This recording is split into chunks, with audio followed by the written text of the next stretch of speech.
tell me a little bit about your time growing up and the sort of influences of people and places on your attitudes towards apartheid? Yeah.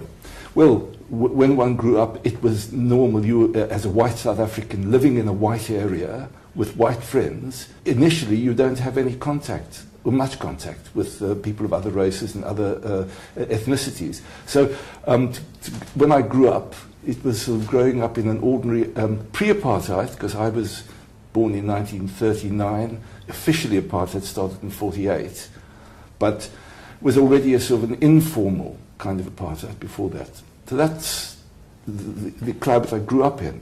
But by the time I was in my teens, I started realizing there was a much bigger world out there and a much more to it. And certainly by 17, I became somewhat of a political animal, a slightly political animal. That's when you joined the United Party? When I left school at 17, well, I went into law straight away. That's the way one did it then. You went in as a trainee. And I also, at 17, joined the United Party Youth, which was the opposition to the nationalist apartheid. At the time, it was the main opposition. And yes, it was still a sort of a paternalistic, benevolent rather than a liberal organisation.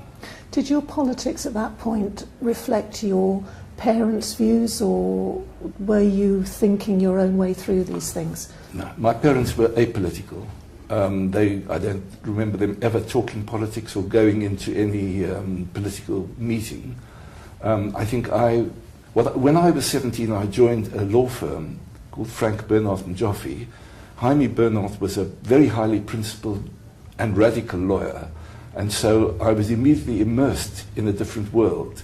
And by the time I was 18 or 19, and having been working with him, I just saw a whole much bigger picture about civil rights, individual human rights. So by 19, I was, I suppose, slightly more radicalized. And was that what moved you into the Progressive Party? Yeah. I was very uneasy with the United Party Youth, but it was the only game in town as far as I was concerned.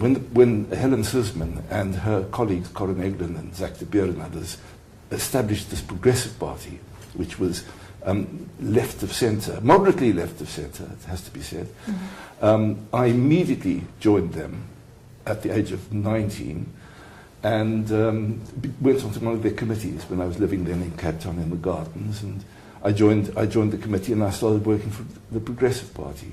So, and then in 1960, on the 21st of March, the Sharpeville massacre occurred. Yes, that's right. And you were involved in representing the families at the time. Can you say a little bit about the background to the Sharpeville massacre, and then tell us a bit about your experience of representing the families? Well, I wasn't representing families. The massacre was in the Transvaal, but there was a nationwide ban on meetings and a lot of arrests. So I was 21 at that time. I was not yet qualified, but I had obtained my diploma in law and had completed 3 years of articles, and I was therefore qualified to appear in court. I'd been qualified for 2 months when suddenly I was thrown into this world of daily arrests. I was in court probably every day in Cape Town for somebody who was arrested. It wasn't the Sharpeville families, it was just people all over the Cape. It was a baptism of fire, actually. So I grew up representing people. There was a nationwide ban. Many people were arrested summarily, including Jaime Bernhardt, my principal's wife, Jean. She was taken away and we didn't hear from her for about 8 months. She was incommunicado, we didn't know where she was. So of course that affected us a bit because we're a small firm. Senior partner's wife is held somewhere we didn't know where. So quite dramatic.